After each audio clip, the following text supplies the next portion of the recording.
Hey guys. Okay, so today we are going to focus on the Roaring 20s, which is why I have all this on. Okay, I love the Roaring 20s so much. It's one of my favorite things to talk about. I wish I was there with you guys to talk to you about it, but it's okay. This will do. The big question that you have to answer when it comes to the 20s is, are you ready to party? For real though, we like to call the 1920s the party, and when we get to the 30s, we will call that the hangover. Okay? 1920s was full of music, dancing, people buying stuff on credit, makeup, fashion, shorter dresses, ladies and gentlemen. Okay?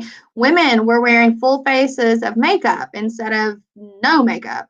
They were cutting their hair short. You have baseball starting, to get real big for the first time in the 20s. Women's suffrage. Women have the right to vote now. And of course, I'm sure you can see it. It's right there beside me.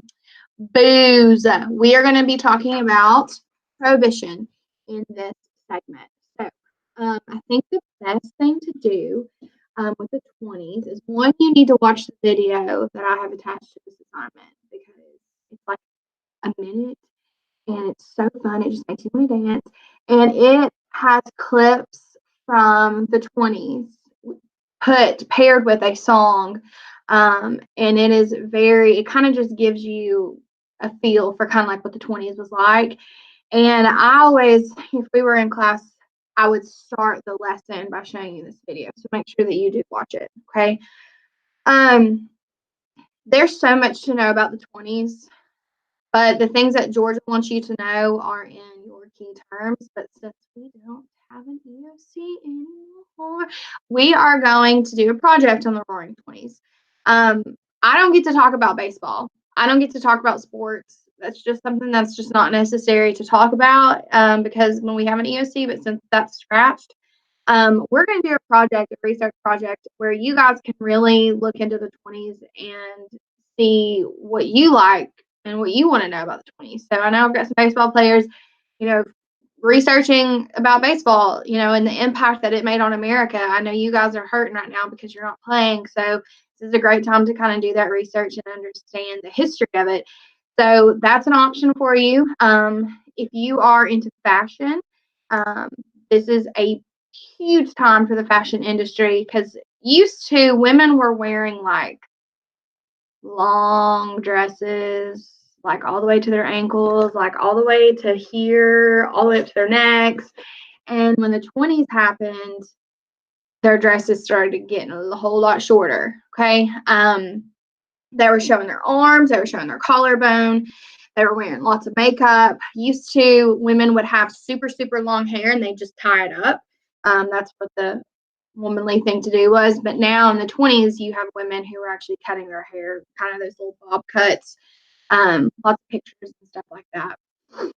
And the whole reason why this happened, specifically the women, is because they have this whole new sense of freedom because they have the right to vote now. They have a say-so in their politics. Now, are women just fully embraced into the political process? No, it takes time, of course. But if you think about it, the 19th Amendment got ratified in 1920. Well, it's 2020, so that was 100 years ago.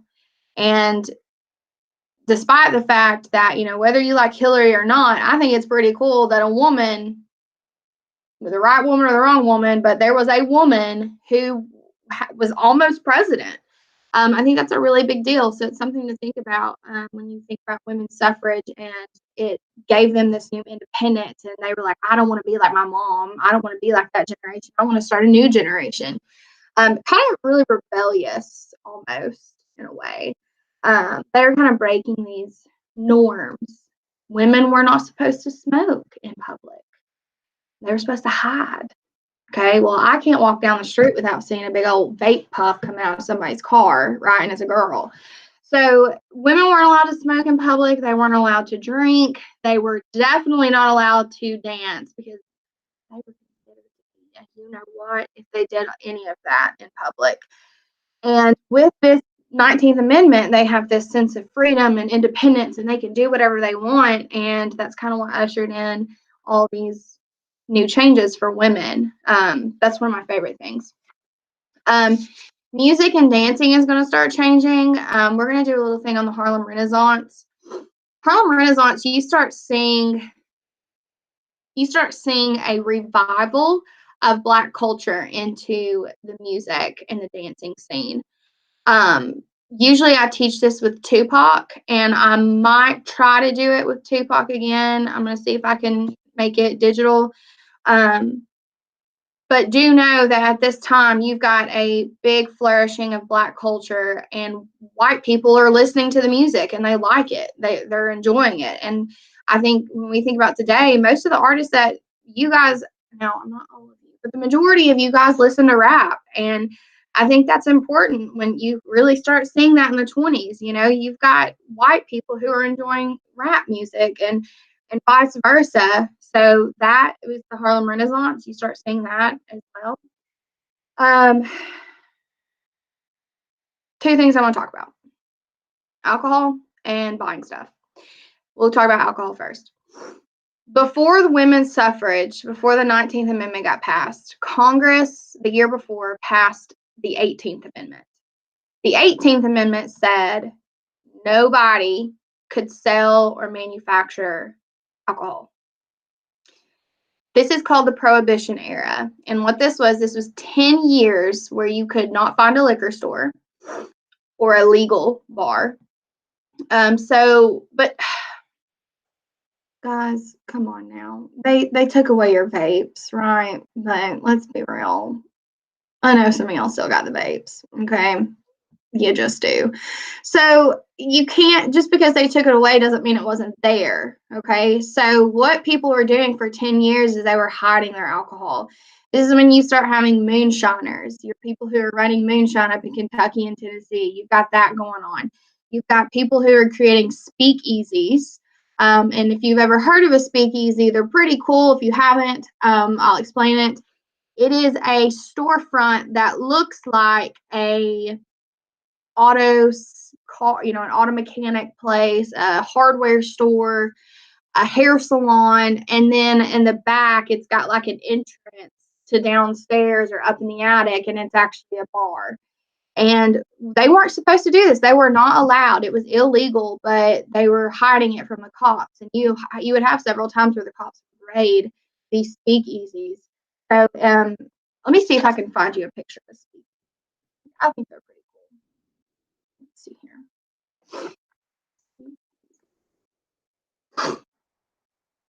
I don't want to speak easy from, okay, here we go, 1920s.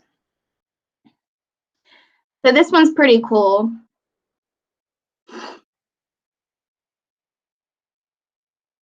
Here we go. So like right here, this would be, see how it's like kind of like down this little alleyway.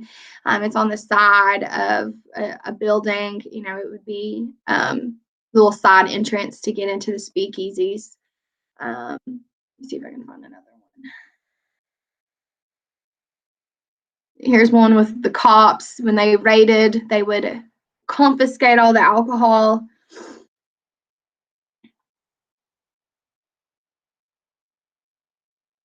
So they were, inside it was real hush hush. They had passwords to be able to get in to the bars and things like that. I don't know. This would definitely be on my bucket list if I could go back into history. You've got all these people, who are just having fun, going to a bar, ignoring the police officers. That one's funny. We want beer. So this is Prohibition. Again, here you can see the short hair. I mean, this is actually a newer one. This is a new picture, but you can see the short hair, the shorter dresses. So this is Prohibition. It's prohibiting alcohol, okay? And this was the 18th Amendment, and this lasted for about 10 years. Well, the reason why it only lasted for 10 years is because you've got these guys coming up to play. If you've ever heard of Al Capone, okay, he controlled a lot of the alcohol distribution in the United States. If you guys have heard, wow, have I been doing that the whole time? Is that sharing the screen the whole time? I don't know. Let me show you again. So here's would be a speakeasy right here. I'm kind of the side door on this little alleyway.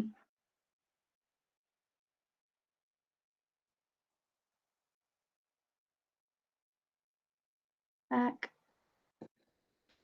Inside a speakeasy would look like, I mean, it would look like what today looks like with a bar and a club. You've got dancing going on, you've got drinks. This one here's the police officers who are confiscating the alcohol. But the reason why this lasted for only 10 years is because you are going to start having a lot of organized crime, aka your gangsters. Okay. Al Capone is the most notorious gangster of the 1920s. He controlled pretty much all of the alcohol distribution in the North. Okay. And guess where he would actually get a lot of his alcohol from? The South. He'd get a lot of his alcohol from, Kentucky and Tennessee area, and those people would be running alcohol to him. And he had this like monopoly over it. And then when there were other big, mafia kind of type people rising up, they would kill each other. It's present day cartel. I mean, that's the best way I can explain this to you guys, because you guys understand the cartel, because you like to watch Narcos and things like that. That is what prohibition and the organized crime was like. So that was just going haywire because Al Capone was ordering all these people to die because anytime you started selling alcohol on Al Capone's turf, I mean, you were and so we saw, hey, this is actually causing more problems than it was supposed to. So we're going to get rid of it. And so we will reverse the 18th Amendment. We'll replace it. We'll add a new amendment, and that's the 21st Amendment. And that's what gets rid of prohibition. So now we're legal to drink again. Yay, right? Okay. So there's my little spiel with the Roaring 20s. There's lots of different stuff that you can look at. Let me show you your assignment. Just go here. Unit 7. And sorry guys, I have the sniffles so bad.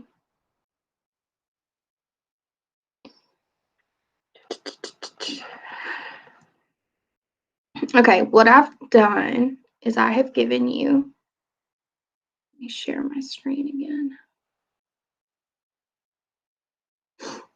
Okay, I have given you, goodbye Al Capone. I have given you your research project, what you're supposed to do, okay? Your project requirements, make sure you are following this, okay? Research topic you're researching is visible. If you're talking about baseball, then there better not be anything about alcohol in there, okay? 6 pictures with captions, please.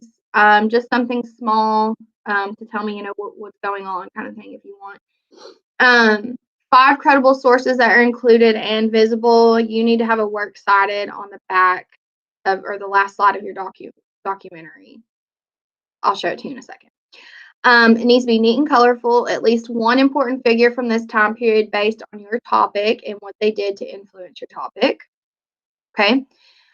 So if you're doing the Harlem Renaissance, if you're interested in the revival of Black culture and the Charleston and things like that, well, not really Charleston, but the new dance moves that were coming out, the new music, the jazz, if you're interested in that, then you might want to talk about Langston Hughes. Okay. If you want to talk about organized crime, you might want to talk about Al Capone. How your topic impacts today. All of these things that I have talked about have some kind of relevance to today. Okay. It's 1920 is what we're researching. It's 2020. So even 100 years, I know that kind of sounds like a lot to y'all, but it's really not. Okay. There's like people who are still alive who were alive during the 1920s. So how does your topic impact today? Obviously, if you're talking about women's suffrage, well, I just gave you one. Hillary Clinton, right? She was running for president.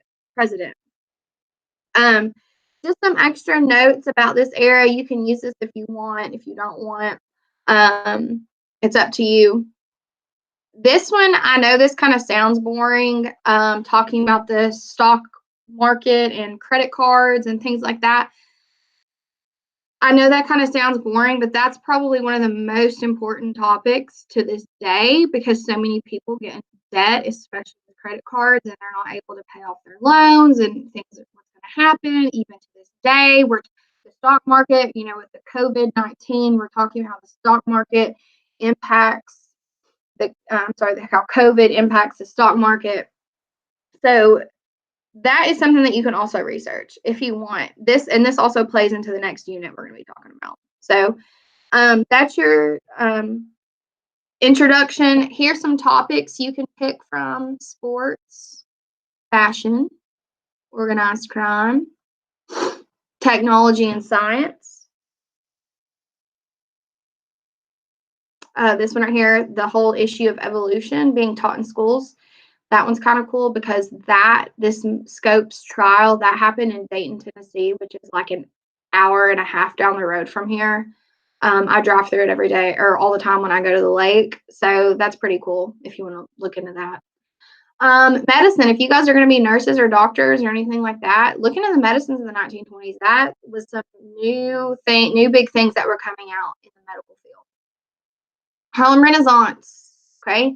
Soul music and jazz music, the economy boom, the stock market crashing, our involvement in World War II. Now, at this point, World War I had already been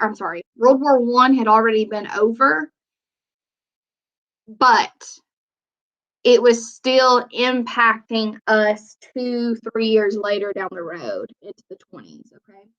So if you're kind of a war kind of person, you can look at that. The American dream. This is the first time we're like, let's buy a house. And what does it mean to be successful and have a good job and the little picket house, fence house and everything like that. American dream there. If you want to be a pilot, if you like airplanes, there's lots of advancements going on with airplanes. Celebrities in American film industry. So if you do like drama, maybe if you were in Shrek, or something like that, this would be something that might interest you. How the film industry in the 1920s, how films were made. Celebrity worship. This is an interesting one because some of y'all worship some of these celebrities. I do too. I love the Kardashians. Don't judge me. I don't know why. Okay. But it's still one of those things that we do to this day. And it really started in the 1920s. Okay. Economic groups, immigration, we already talked about. And then the lost generation of writers. You learn about these guys in English. F. Scott Fitzgerald, he's the one who wrote The Great Gatsby. So if you like The Great Gatsby and you are into literature, that might be a topic for you guys. So these are things that you can pick from. This, I have given you an example of what mine looks like.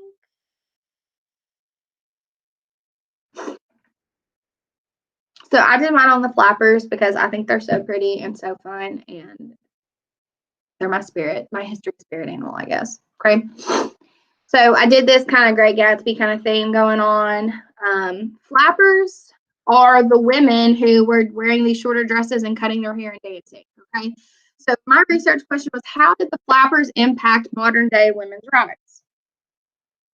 Okay.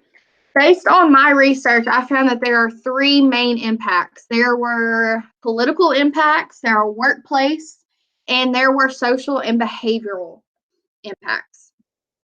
So here's the political part.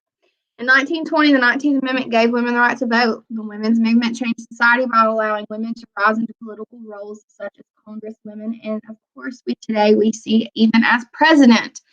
So these are the women I was telling you about who were wearing the long dresses, and this would be your 1800s kind of females.